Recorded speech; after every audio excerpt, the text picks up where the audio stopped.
పరిస్థితి, ప్రజలు కూడా అదే కోరుకుంటున్నారు.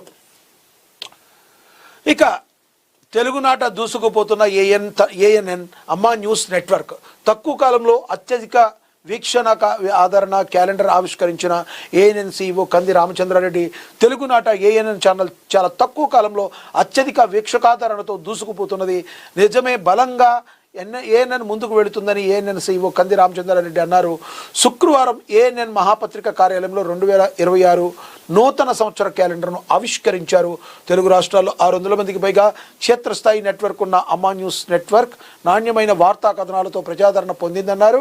ఆవిష్కరణ కార్యక్రమంలో associate editor Gaddam Krishnamurthy, news coordinator Ramprasad, desk incharge Ajay, editors wing HOD Surender, graphics ఇన్ఛార్జీలు Bhagyaraj, Madhu, Mahapatrika chief designer Sharif, digital head Adiguru, camera department HOD Kranthi తదితరులు ఈ కార్యక్రమంలో పాల్గొన్నారు. మరి ఏవైతే క్యాలెండర్స్ మరి ఆవిష్కరించారో ఇదంతా కూడా మనం ఇమేజ్ రకంగా చూస్తున్నాం.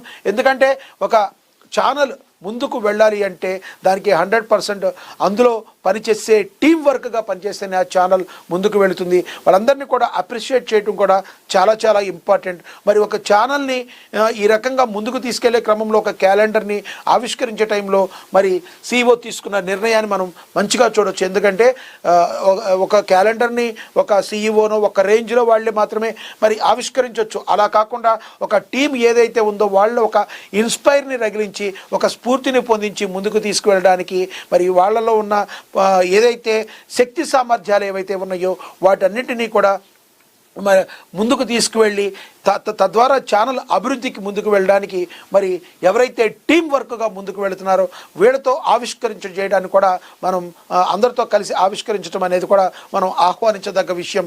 ఇక ఏఎన్ఎన్ గురించి సపరేట్గా పెద్దగా చెప్పాల్సిన పని లేదు. ఈ మధ్య కాలంలో నీతి నిజాయితీగా ముందుకు వెళుతూ మరి ఏదైతే వార్త నిజాయితీగా రాస్తూ ఏదైతే మంచి ఏది చెడు మంచి చెడుల మధ్య తారతమ్యాన్ని మరి చెప్తూ అదేవిధంగా ప్రభుత్వానికి ప్రజలకి మధ్య వారధిగా ఉంటూ మరి ప్రజల యొక్క మనసును గెలుచుకుంటూ మరి ఈ రకంగా ముందుకు దూసుకుపోతుంది ఏఎన్ఎన్. మరి ఏఎన్ఎన్ న్యూస్ ఏ రకంగా ఉంది, ఏఎన్ఎన్కి మీరు ఇంకా పలానా సూచనలు ఏమన్నా ఇవ్వాలనుకుంటున్నారా మీరు కింద కామెంట్ బాక్స్ రూపంలో కామెంట్ చేయండి. ఇక అదేవిధంగా విషం కక్కుతున్నారని అసెంబ్లీకి మేము రాలేమని ఈ సెషన్ ఇది మనం చదువుకున్నాం. ఇక కేసీఆర్ వదిలిన బాణం కవిత వ్యాఖ్యలపై మంత్రి వెంకటరెడ్డి కౌంటర్ ఇచ్చారు. కేటీఆర్ హరీష్ రావును ఉరితీసినా తప్పు లేదా అని సీఎంపై వ్యాఖ్యలు సరికాదు. కేసీఆర్ వదిలిన బాణం కవిత అని మంత్రి కోమటిరెడ్డి వెంకటరెడ్డి కౌంటర్ ఇచ్చారు. సీఎం రేవంత్ రెడ్డిపై కవిత వ్యాఖ్యలను మంత్రి ఖండించారు. శుక్రవారం అసెంబ్లీలో లాబీల్లో మీడియాతో మాట్లాడిన వెంకటరెడ్డి చిట్ చాట్ నిర్వహించారు.